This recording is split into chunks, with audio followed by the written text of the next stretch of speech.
प्रभु के दरबार में कोई प्रकार के संकोच, कोई प्रकार के शर्म नहीं होना चाहिए। तो आप मतलब झूमना है, नाचना है और आओ आओ, बहुत ही सुंदर प्रभु श्री रामचंद्र जी के भजन। बोलो सियावर रामचंद्र की जय हो।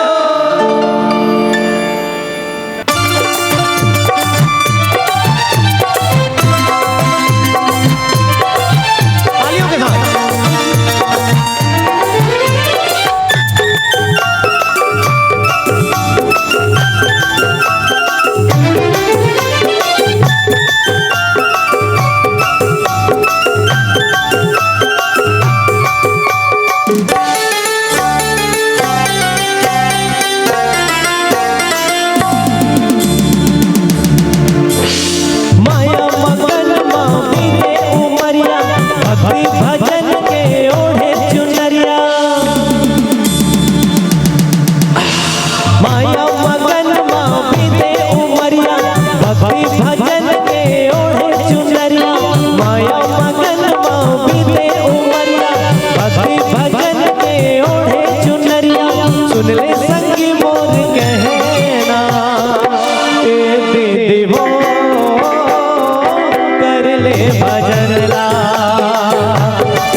सुन ले संगी मोर कहना ए दीदी वो